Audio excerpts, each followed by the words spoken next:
pessoal, bem-vindos ao nosso IDOR Podcast. Nessa segunda temporada, que nós estamos falando das fronteiras das pesquisas.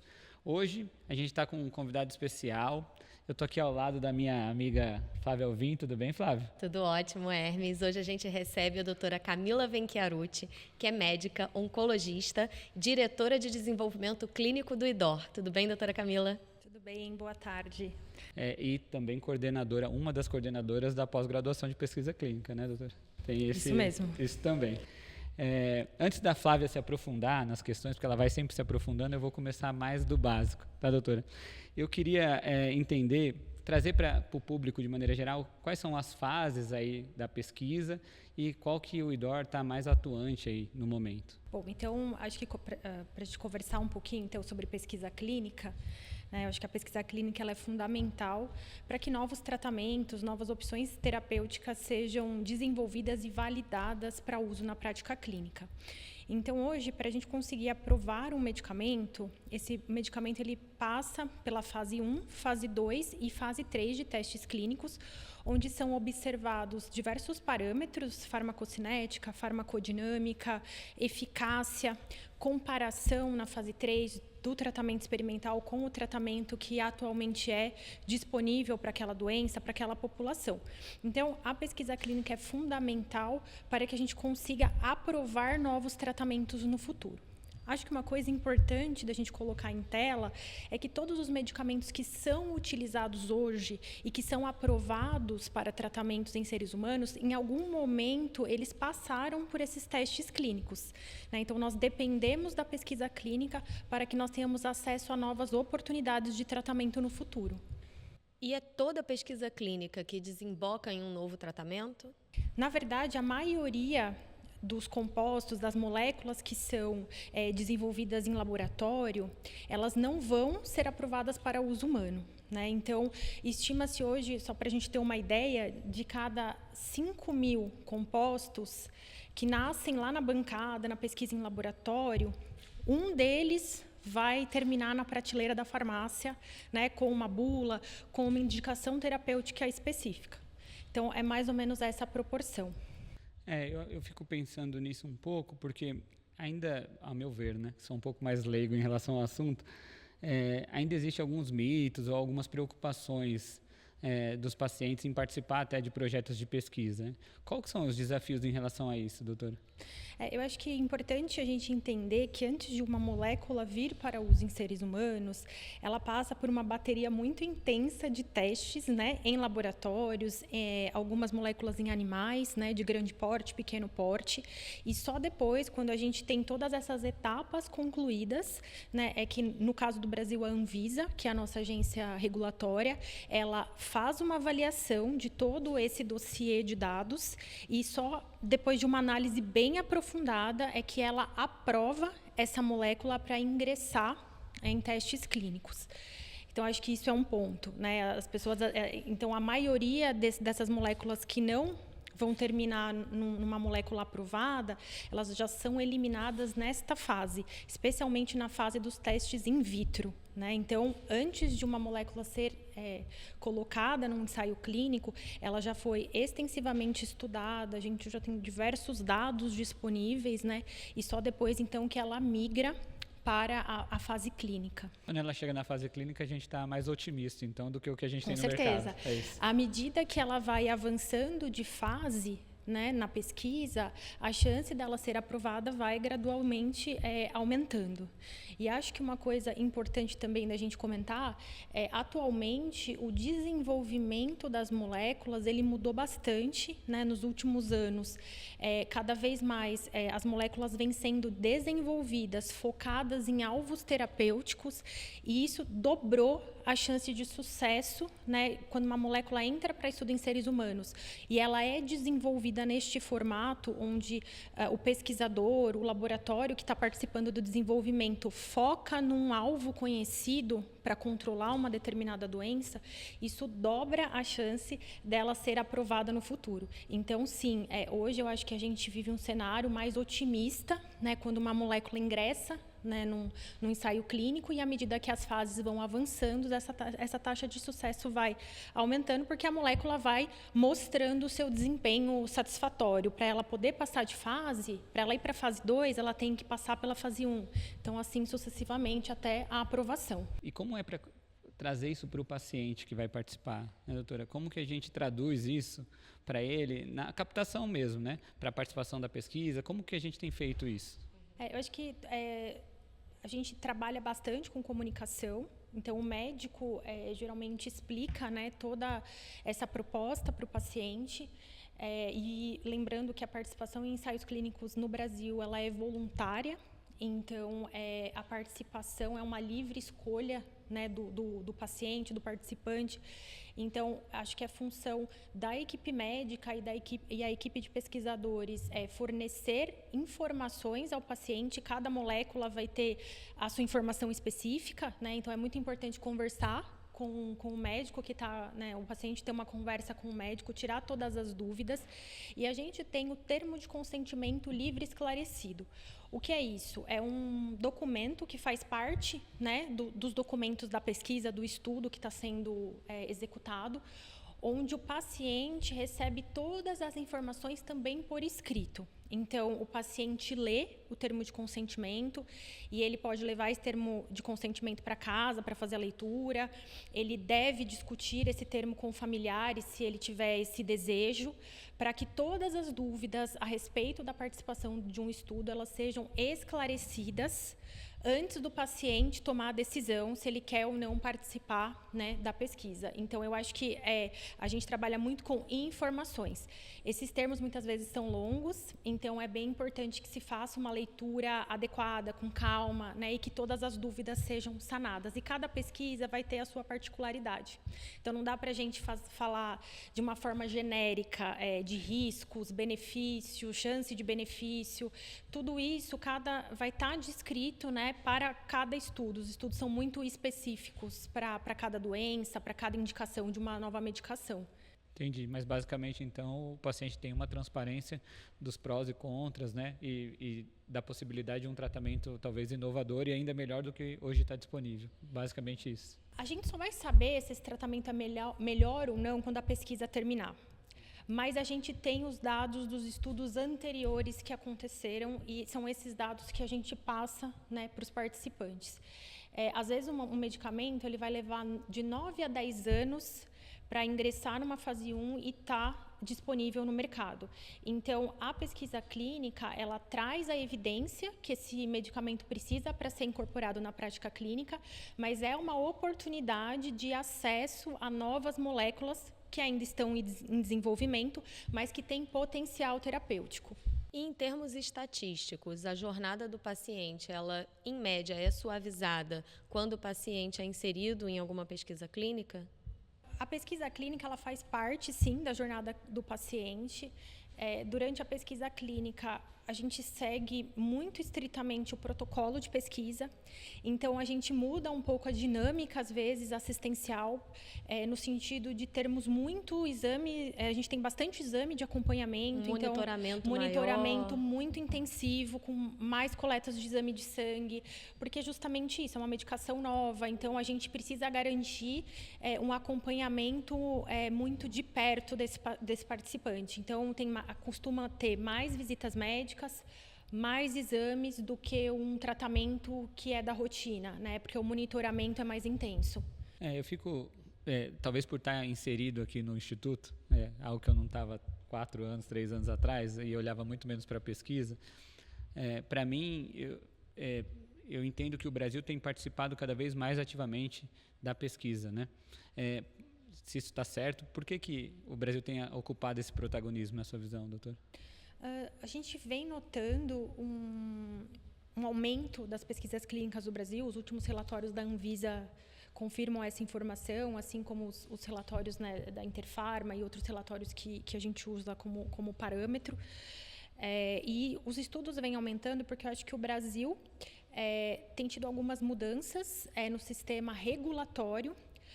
E hoje a gente tem uma aprovação ou reprovação de um estudo mais ágil, né? Então a gente tem quando se submete um estudo para aprovação, tanto na Anvisa quanto no sistema ético, a gente tem respostas muito mais rápidas hoje do que há 5 anos atrás. Então isso facilita, né, a realização de pesquisas, porque a gente tem aí uma cadência. Então, eu acho que isso é um dos motivos que os estudos estão aumentando no Brasil. O Brasil vem se qualificando e se capacitando cada vez mais. Então, hoje a gente tem diversos centros de pesquisa no Brasil todo, com capacidade física, capacidade intelectual, capacidade operacional de conduzir estudos de fase 1 até fase 4. Então, eu acho que é uma somatória de fatores. E como que a colaboração com a indústria farmacêutica acelera o acesso dos pacientes a medicamentos que ainda não estejam no mercado? Hoje, a maioria dos fármacos que estão em desenvolvimento, a maioria deles vem de alguma indústria farmacêutica. Por quê? Para a gente poder aplicar uma medicação em seres humanos, seja via oral, pela veia, a gente precisa ter uma fábrica, um controle de qualidade muito grande. Então, é muito difícil um pesquisador sozinho conseguir produzir e desenvolver e comercializar um medicamento. Então, hoje, a maioria das nossas pesquisas de registro, elas têm alguma relação com a indústria farmacêutica, que é justamente quem quer aprovar e depois comercializar essa medicação, né? Então, existe um grande investimento em pesquisa, em fabricação, em boas práticas de fabricação e desenvolvimento. Então, eu acho que a parceria com a indústria farmacêutica, ela acelera muito, porque a maioria das nossas pesquisas tem alguma relação com a indústria farmacêutica. Doutora, apesar dessa parceria, eu entendo que a gente tem um setor, pelo menos pelo que eu entendo, de regulação, né, o setor regulatório aqui, que eu imagino que deve olhar todas as possibilidades ali, talvez burocráticas, de documentação. Como que funciona isso na prática? Como que regula tudo isso? Então, na prática, todos os protocolos de pesquisa, como já comentei aqui, todos os documentos do estudo, eles precisam ser avaliados por um comitê de ética. Então, o nosso setor de regulatório, ele recebe esses documentos, nós fazemos uma primeira análise, né? E se a gente tem alguma sugestão, a gente já faz alguma modificação nesse momento e depois isso é encaminhado para avaliação, isso é colocado dentro do sistema ético de avaliação de pesquisa do Brasil. A gente usa um sistema online, uma plataforma, então o nosso regulatório faz toda essa inserção e comunicação, porque muitas vezes o sistema ético pode gerar alguma pendência e nós precisamos responder essa pendência, notificações de segurança. Então, se um paciente tem algum evento adverso, a gente precisa reportar isso tanto ao comitê de ética quanto ao patrocinador do estudo, porque uma pesquisa, às vezes, ela está acontecendo em 80, 60 centros ao mesmo tempo. E um centro precisa saber o que está acontecendo no outro. Então, existe todo um sistema de comunicação com o comitê de ética e com os outros pesquisadores que estão envolvidos naquele protocolo, para que todo mundo saiba o que está acontecendo. Então, se um paciente apresentou uma baixa de imunidade, eu preciso reportar isso e todo mundo tem que estar sabendo muito rapidamente. Se foi algo considerado grave, nós precisamos reportar antes de 24 horas. Então, é um sistema que está em constante movimento, né? E o regulatório ele faz a intermediação de todas essas comunicações. É uma regulação, então, de vários institutos que estão pesquisando juntos. Sim, é uma regulação com o sistema ético, com outros centros de pesquisa, com os investigadores e com o patrocinador. E como que o Instituto DOR tem contribuído para tornar o Brasil um polo competitivo para o desenvolvimento de novos alvos e novas moléculas terapêuticas? O IDOR hoje tem uma equipe especializada e dedicada à pesquisa clínica. Nós atendemos assistimos todos os hospitais da rede DOR. E o IDOR, com essa equipe dedicada, nós já conseguimos implementar mais de 400 protocolos de pesquisa com intervenção terapêutica. E esse ano a gente chegou a ter mais de 90 estudos com recrutamento aberto, ou seja, 90 pesquisas onde os participantes, os pacientes, têm oportunidade, né, de ter acesso a novas moléculas terapêuticas. A gente falou lá atrás um pouquinho da burocracia, que evoluiu um pouco para ajudar na pesquisa, mas eu também queria entender a evolução baseada um pouquinho nos dados de vida real. Doutor, eu sei que a senhora já mostrou dados de oncologia, de HPV. Eu queria entender também sobre a diversidade do país, o quanto isso tem colaborado para que a gente tenha pesquisas que ajudem na prática fora do país, né? Ou até que mudem a nossa prática clínica aqui nacionalmente mesmo. O que é um tema muito discutido? Se você olhar hoje, a maioria das pesquisas do mundo está concentrada nos Estados Unidos e na China. Se um medicamento for aprovado, baseado nessas pesquisas, ele não vai ter incluído, né, participantes de outras etnias. E a gente sabe que existe até uma diferença de metabolismo individual, né? Então, diferentes populações metabolizam um remédio de forma diferente, né? Ele pode durar mais ou durar menos naquela população, ter uma meia-vida que a gente fala diferente. Então, a diversidade dentro de um ensaio clínico é muito importante. Para quê? Para validar aquela opção terapêutica para todos que vão ter acesso depois. Então, as agências regulatórias têm exigido cada vez mais diversidade. Acho que o Brasil é um país que, historicamente, tem essa diversidade populacional. E para que a gente defina que um medicamento é seguro para a nossa população, ele precisa ser estudado nessa população. Então, nesse cenário, os estudos vêm buscando também ter diversidade. E eu acho que o Brasil está tendo um grande protagonismo nesse cenário, né? Porque a nossa população é muito miscigenada, é muito diversificada, e nós queremos saber o desempenho dessa nova terapêutica na nossa população, né? Antes que isso seja comercializado aqui. Se vai falar de diversidade, a gente pode ocupar um protagonismo mesmo. Aqui tem bastante. Com certeza. De certa forma, construir ou criar um medicamento do povo, né, baseado na pesquisa do povo, para quem vai usar aquele medicamento. Quem vai usar. Quase não chega a ser personalizado, mas é mais próximo da nossa sociedade, de como que a gente vai metabolizar isso depois. Né? Uhum. E um tema assim super em alta é o DNA tumoral circulante. Inclusive, a gente sabe que você publicou e levou para a ASCO um trabalho no tema. Você pode falar um pouquinho dos achados desse trabalho e explicar o que é o ctDNA? Bom, então vamos falar um pouquinho agora de DNA tumoral circulante. As células tumorais, elas liberam na corrente sanguínea do indivíduo, né, do hospedeiro, fragmentos do DNA tumoral. Então, hoje, a gente possui técnicas onde a gente, fazendo um exame de sangue, a gente consegue procurar fragmentos de tumor que ficam circulando via corrente sanguínea. Então, fazendo uma coleta de sangue, eu consigo olhar, fazer uma análise desse sangue e definir se eu tenho ou não a presença do DNA tumoral.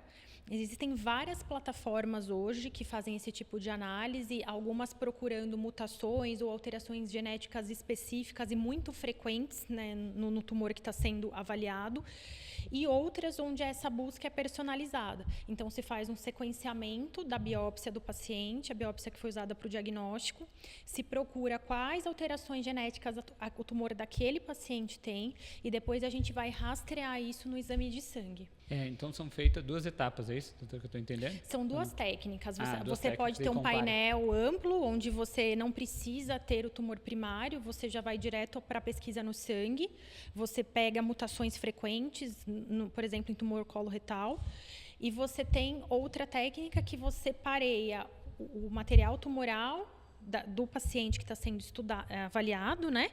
E com o sangue daquele paciente. Então, você faz esse pareamento para procurar essas alterações relacionadas ao tumor. Além do tumor coloretal, existem quais outros tipos de tumores que já têm teste diagnóstico por DNA tumoral circulante? Hoje, já existem técnicas para todos os tipos, até porque essa técnica que é personalizada, que é feita no tumor, ela serve para qualquer tipo de tumor primário, porque você está pegando o tumor de um paciente específico. Então, hoje isso pode ser realizado em qualquer tipo de tumor primário. E o meu estudo, esse estudo que você comentou que foi apresentado na ASCO, nós fizemos em participantes com tumores HPV relacionados, que são tumores ainda muito prevalentes no Brasil. Então, tumor de colo de útero e de canal anal. Como funcionou esse estudo? Foi um estudo observacional, onde nós avaliamos a presença do DNA tumoral positivo antes do tratamento. Esse paciente fazia o tratamento de rotina, que é com quimio e radioterapia, e ao final do tratamento e em diversos pontos do tratamento, nós observávamos como esse volume de DNA tumoral circulante se comportou, né? Porque a gente consegue medir também a quantidade desse DNA tumoral circulante. E o que a gente esperava ao final do tratamento definitivo é que isso tivesse zerado. Né? Então, esse primeiro estudo foi justamente, nós avaliamos a dinâmica, né, do ctDNA, que é o DNA tumoral circulante, em participantes com tumores de colo de útero e canal anal submetidos a tratamento curativo. Então, pode-se dizer que também pode ser preditivo ou diagnóstico ligado a diagnóstico precoce e também para fazer o acompanhamento durante o tratamento para avaliar a resposta? O DNA tumoral circulante ele ainda está sendo estudado, né? Então hoje ainda estão sendo conduzidos estudos para validar a aplicação clínica do teste. O que nós observamos nesse estudo específico que nós conduzimos? Que os participantes que não zeravam o ctDNA após o término do tratamento, eles tinham uma chance maior de apresentar recidiva do tumor ao longo do tempo, né? E o exame de ctDNA, ele foi um exame que foi mais precoce do que o exame de imagem. Então, no segmento, o que acontecia? Muitas vezes o paciente estava com o exame de imagem normal ainda, mas o ctDNA a gente já via que estava alterado. E aí, num acompanhamento, a gente viu que esse paciente recidivou lá depois de alguns anos. Então, foi um estudo inicial piloto. Hoje a gente já tem um estudo maior em andamento, onde nós vamos avaliar mais pacientes para justamente a gente validar essa correlação. Então, esse estudo inicial foi um piloto, mas o que nós observamos foi isso, que o ctDNA ele foi preditor de recidiva, foi preditor de sobrevida, e ele tem um potencial de ser uma ferramenta útil para a gente conseguir correlacionar os pacientes com tumores de colo de útero e canal anal, eles fazem quimio e radioterapia. Então, isso causa uma inflamação grande local. Quando a gente faz uma primeira avaliação de resposta logo após o tratamento, às vezes essa imagem, ela está com todos esses artefatos, né? Então, é uma imagem difícil de se avaliar, porque é isso, o paciente está saindo de um tratamento extremamente intensivo e com muita inflamação ali nos tecidos. Então, nesse cenário, a gente acredita que o ctDNA pode ser útil para a gente ter uma informação a mais ali nesse momento, né? Onde a imagem ainda não consegue ter uma acurácia muito alta. Ele parece ser mais assertivo. A gente está conduzindo agora um estudo maior, tá? Também em pacientes de colo de útero e canal anal. Esse estudo se chama ANA, estudo ANA. A investigadora principal é a doutora Maria Del Pilar. E como vai funcionar esse estudo? Então, os pacientes fazem o ctDNA antes, são tratados, fazem o ctDNA depois. Se eles estão com ctDNA negativo, eles vão para um grupo de segmento. Então, a gente vai acompanhando o ctDNA e vamos acompanhando as imagens. Se esse paciente terminou o tratamento e está com o ctDNA positivo, que pela informação do nosso outro estudo, a gente sabe que ele tem um risco maior de recidivar, nós estamos oferecendo a opção desse paciente fazer uma complementação de tratamento com imunoterapia, justamente para a gente tentar reduzir esse risco de recidiva. Então, eu acho que esses dois estudos é um exemplo de como funciona a pesquisa. Então, em geral, a gente faz um estudo piloto para entender como funciona o biomarcador e depois tendo dados de como ele funciona, a gente faz uma proposta de um novo estudo aí envolvendo alguma intervenção, né, com o objetivo de buscando aí, né, um benefício né, em redução de risco de recidiva de doença nesse caso. Muito legal. É inevitável eu, com a minha ansiedade, e curioso como a maioria das pessoas, como o público geral, né, querer achar que isso é uma solução para tudo e tal. Eu entendi como isso impacta na jornada do paciente, mas a depender do resultado, isso pode mudar a forma como a gente vai seguir com os tratamentos ou até identificar mais precocemente e talvez trazer uma melhora aí clínica para ele, né? Isso dá para arriscar, estar otimista em relação a isso? Eu não quero te colocar numa saia justa, tá, doutora? Eu acho que mas é imaginação aqui, fique à vontade para falar se eu tô usando demais. Os pesquisadores sempre são otimistas, né? Então, hoje eu acho que a gente está numa fase de estudo, Hermes. Eu acho que tem um potencial grande de ser uma ferramenta definidora, sim, que ajude a definir conduta, mas a gente ainda os pesquisadores ainda estão estudando em qual cenário isso pode ser aplicado. A gente tem uma gama grande de testes, então cada plataforma de teste tem uma sensibilidade, uma especificidade diferente. Então, eu acho que nesse momento é um momento de estudo. Vem sendo cada vez mais emergente em vários tipos de tumores primários, né? Então, cólon, mama, a gente já tem alguns dados, tumor coloretal. Agora estamos, né, fazendo as pesquisas em canal anal e colo de útero. Então, é uma ferramenta promissora, mas eu acho que a gente ainda está no momento de estudo da tecnologia. Eu arranco o otimismo dos pesquisadores, mas a resposta definitiva é só no final do estudo. Né? Entendi? Tudo bem, doutora. A gente pode voltar num outro episódio e trazer o final do estudo aqui, não tem problema. É uma curiosidade, para o paciente entrar nesse estudo, para ele ser elegível, ele tem que ter tido algum diagnóstico anteriormente? Provavelmente. Por exemplo, nesse estudo de câncer coloretal e... Mama, né? Canal anal e colo de útero. E colo de útero. Ele tem que ter tido algum diagnóstico anterior. Nesse estudo, os pacientes eles são convidados para participar no momento que eles vão iniciar o tratamento padrão. Então, eles têm a doença em atividade. Então, a gente faz a coleta do ctDNA, ele vai para o tratamento padrão, que é o tratamento que ele já receberia. Nós acompanhamos o ctDNA e os exames de imagem, o exame de imagem ele já faria na rotina. E aí, com o resultado, né, do ctDNA ao final do tratamento, a gente oferece a complementação dentro, né, de uma pesquisa com imunoterapia por 1 ano. Legal. Na sua visão, qual que é o papel dos biomarcadores e da medicina de precisão na prática da pesquisa clínica?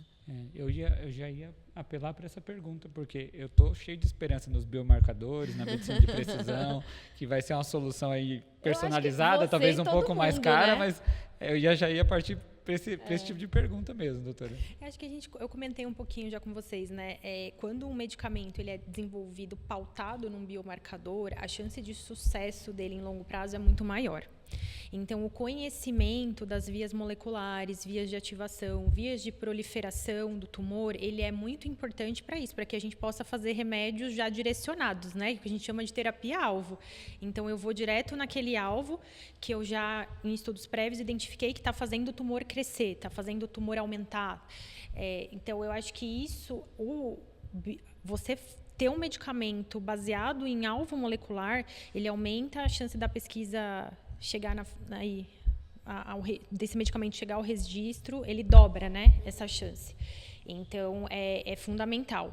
E acho que também o biomarcador serve para a gente acompanhar, para ser prognóstico. Então, eu acho que a gente com certeza vai evoluir.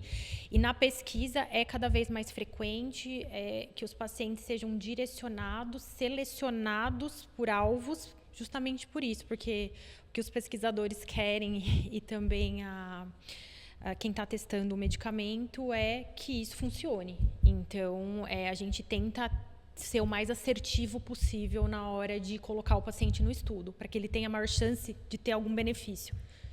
Nesse cenário complexo, assim, mudou muito os ensaios clínicos de hoje com os ensaios clínicos de há 10 anos atrás? Ou senão, como que até onde a gente vai chegar? Dá para imaginar já alguma coisa, doutor? Acho que mudou bastante. Respondendo à primeira pergunta, eu acho que a gente tem um desenho de estudo hoje que não se via há 10, 15 anos atrás, que é o que a gente chama de estudo agnóstico. Então, eu não dependo do sítio primário do tumor, então não importa onde o tumor nasceu ou começou, mas me importa a alteração de biomarcador que ele tem. Então, esse é um desenho muito recente, né, e que é cada vez mais comum. Então, eu acho que o futuro é esse, é que sejam propostas terapias direcionadas, né, para alterações moleculares, que é um pouco do que já vem sendo feito hoje.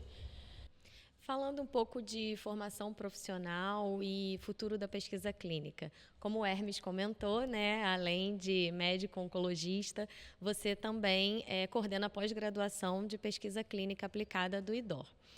E é docente responsável pela disciplina de desenho de estudos e metodologia de pesquisa. Quais são as discussões que são realizadas? Assim, como que acontece esse desenho de estudo? Bom, acho que um dos objetivos da nossa pós-graduação é proporcionar uma formação de pessoas em pesquisa clínica. Eu acho que isso também é algo relativamente recente e a gente vê que muitas vezes durante a universidade ou durante a própria residência médica existe ainda uma lacuna de conhecimento específico em ensaios clínicos. Então, acho que a nossa pós-graduação e incluindo essa disciplina, vem muito nessa linha, da gente poder formar pessoas com expertise em pesquisa clínica.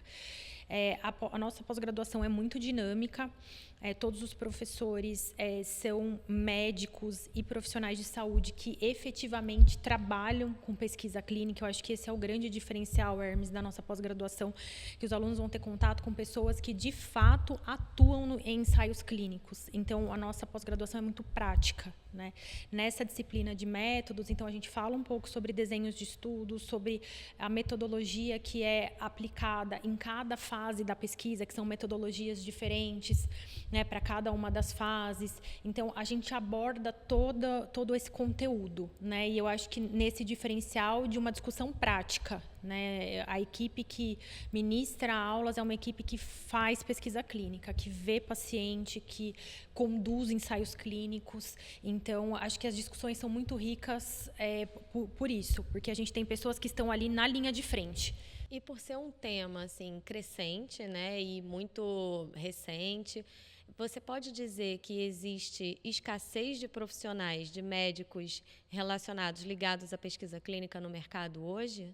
Eu acho que ainda é uma expertise que ela acaba sendo desenvolvida após, quando o médico termina a formação dele. A gente já vê que, né, na residência, nas residências da Redditor, residência do ICESP, a gente vê que já existe uma formação, mas em outras residências, às vezes, a gente não observa isso. Então, eu acho que existe, sim, uma lacuna de conhecimento, mas acho que todos os serviços têm buscado aumentar o conteúdo desse tema durante, né, a graduação ou residência, porque nós estamos aumentando o número de pesquisa, o Brasil vem crescendo, então eu acho que isso está mudando, mas ainda a gente vê uma lacuna, assim, uma falta de preparo mesmo nesse tópico específico. Já dá para arriscar assim as competências que vão ser mais necessárias aí, porque imagina, né, uma visão global que precisa ter talvez estudos mais estratégicos, né? Quais competências que o aluno, vamos dizer assim, precisa ficar de olho para ele poder desenvolver a longo prazo, doutora? Eu acho que a competência técnica ela é fundamental. Acho que isso é pré-requisito básico, né? Então, buscar uma formação em pesquisa, além da formação já oferecida, eu acho que buscar uma pós-graduação, buscar uma formação complementar técnica é muito importante. E eu acho que tem uma outra competência que é saber trabalhar em grupo. A pesquisa clínica, como vocês mencionaram, eu tenho regulatório, eu tenho farmácia, eu tenho condução, a equipe de condução, eu tenho a equipe médica. Então, para a pesquisa clínica acontecer, eu preciso que todos esses profissionais trabalhem em conjunto, né? Então, eu acho que uma das competências que eu hoje acho que é muito valorizada e vai ser no futuro também é saber trabalhar em equipe, porque ninguém faz pesquisa clínica sozinha. Isso tem se tornado cada vez mais presente até na maioria das profissões, né? Ainda mais com IA, com tudo automatizado, o que vai fazer diferença vai ser soft skill de cada um, empatia, trabalho em equipe, não vai ter jeito. Né? Que nem ficar bem da saúde, tem que ir para academia, trabalhar bem, tem que trabalhar bem em equipe, né? Não tem jeito. Exatamente. Eu acho que a competência técnica é o básico, né? Mas um diferencial é realmente integrar tudo isso e trabalhar em equipe. Né, falando do profissional que trabalha em pesquisa clínica. Sim, com certeza. Falando de novo em desenho de estudo clínico, né, de estudo científico, você já explicou para a gente que mudou muito do passado para hoje.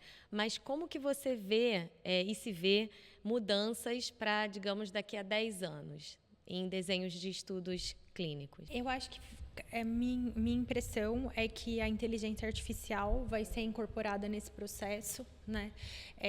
Muito na fase de avaliação de dados, né? Para que a gente impulsione ainda mais a chance desse medicamento ser aprovado no futuro, então com modelos de predição, novos modelos de avaliação de farmacocinética e farmacodinâmica. Então, eu acho que um dos pontos que já está sendo integrado e que vai, com certeza, acontecer cada vez mais é a questão da integração com inteligência artificial, porque o volume de dados gerados em qualquer ensaio clínico é muito grande.